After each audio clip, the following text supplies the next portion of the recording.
ಹಿಂದೆ ಕುಂತಿದ್ದಾಗ ಮಡದಿ ಲಕ್ಷದ ಮೇಲೆ 96,000 ಗಣಗಳಿಗೆ ಲಿಂಗಧಾರಣೆಯನ್ನ ಮಾಡಿ ಅವ್ರನ್ನೆಲ್ಲರೂ ಶಿಶು ಮಕ್ಕಳನ್ನಾಗಿ ಮಾಡ್ಕೊಂಡಿದ್ವಿ. ಈ ಜಗತ್ತಿಗೆಲ್ಲ ನಿಜವಾದಲ್ಲಿ ದೊಡ್ಡ ಗುರುಗಳು ನಾವೇ ಅಲ್ವೇ?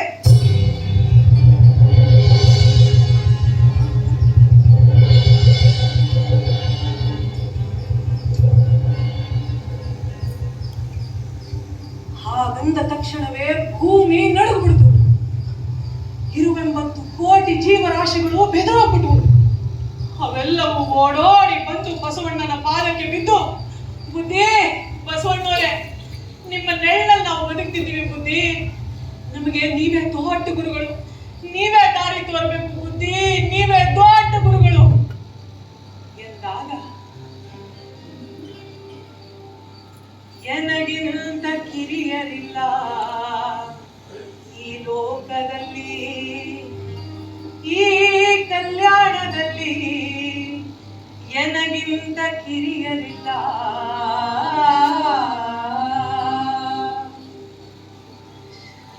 ಶಿವ ನಾವೇ ದೊಡ್ಡ ಗುರುಗಳು ಅಂತ ಅಹಂಕಾರ ಪಟ್ಟಿದ್ದಕ್ಕೆ ಭೂಮಿ ನಡುಗುಬಿಡ್ತು. ಈಗ ನಮ್ಮ ಹೃದಯವೂ ನಡುಗುತ್ತಾ ಇದೆ. ರುದ್ರಾಕ್ಷಿ ಹಣೆ ತುಂಬ ಭಸ್ಮಾಂಗ ಆಗ ಕಲ್ಯಾಣ ಪಟ್ಟಣಕ್ಕೆ ಬೇಗರಲ್ಲಿ ಬರ್ಬಾರಂತೆ ಸಿದ್ದಯ್ಯ ಸ್ವಾಮಿ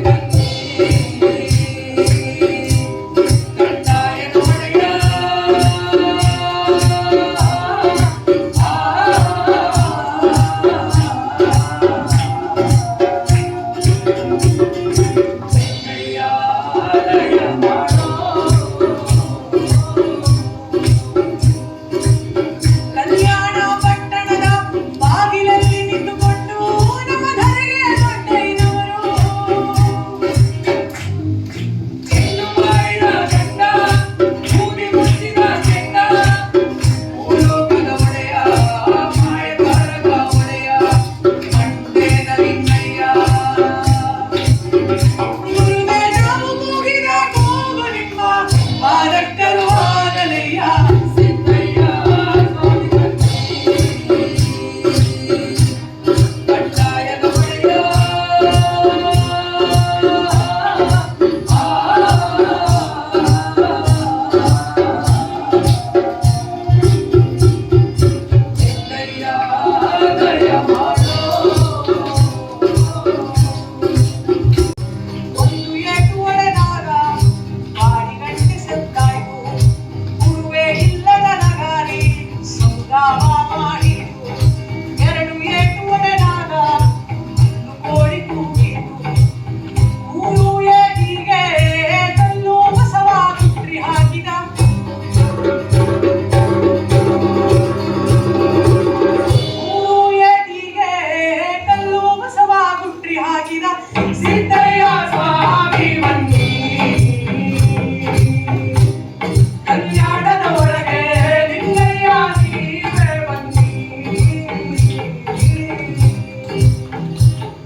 ಆಡ್ಕೊಂಡು ಹೊಡಿವಾಗ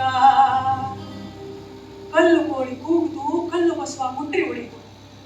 ನಾಲಿಗಿಲ್ಲದಿರುವಂತ ಚರ್ಮದ ಗಂಟೆ ನಾದವ ಮಾಡಿತು, ಕುಡುವಿಲ್ಲದ ನಗಾರಿ ಸಬುದಾವ ಮಾಡಿತು.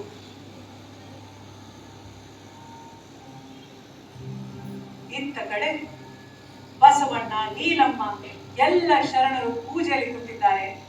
ಆ ಸಮಯದಲ್ಲಿ ಬಸವಣ್ಣನ ಬೆನ್ನಿನ ಮೇಲೆ ಛೇಡನೊಂದೇ ಕೊಡ್ದಂಗಾಯ್ತು. ನೀಲಮ್ಮನ ಬೆನ್ನಿನ ಮೇಲೆ ಛೇಡ ನಿನ್ನೊಂದೇ ಕೊಡ್ದಂಗಾಯ್ತು. ಪೂಜೆಯಲ್ಲಿ ಕುಂತಿದ್ದ ಶರಣರೆಲ್ಲ ಬೆಚ್ಚಿಬಿಟ್ರು. ಆಗ ನೀಲಮ್ಮ, ಸ್ವಾಮಿ, ನಾಲಿಗಿಲ್ಲದಿರುವಂತ ಚರ್ಮದ ಗಂಟೆ ನಾದವ ಮಾಡ್ತಾ ಇದೆ, ಕುಡುವಿಲ್ಲದ ನಗಾರಿ ಸಮುದಾವ ಮಾಡ್ತಾ ಇದೆ.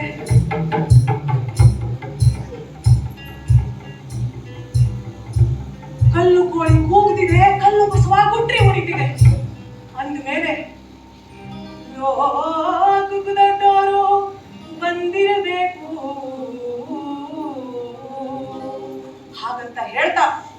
ಶರಣರನ್ನು ಕರ್ಕೊಂಡು ಓಡೋಡಿ ಬರುವಷ್ಟರಲ್ಲಿ ಹರೆಗೆ ದೊಡ್ಡವರು ಕಡೆ ಬಾಗ್ಲಲ್ಲಿ ನಿಂತಿದ್ದವರು, ಬಸವಣ್ಣ, ಹೇ ಬಸವಣ್ಣ, ನನಗಿಷ್ಟು ಅವಮಾನ ಆಗುತ್ತಿದ್ರು ನೀನಿನ್ನು ಬರದೆ ಒಳಗಡೆ ಕುಂತಿದ್ಯೇನೋ?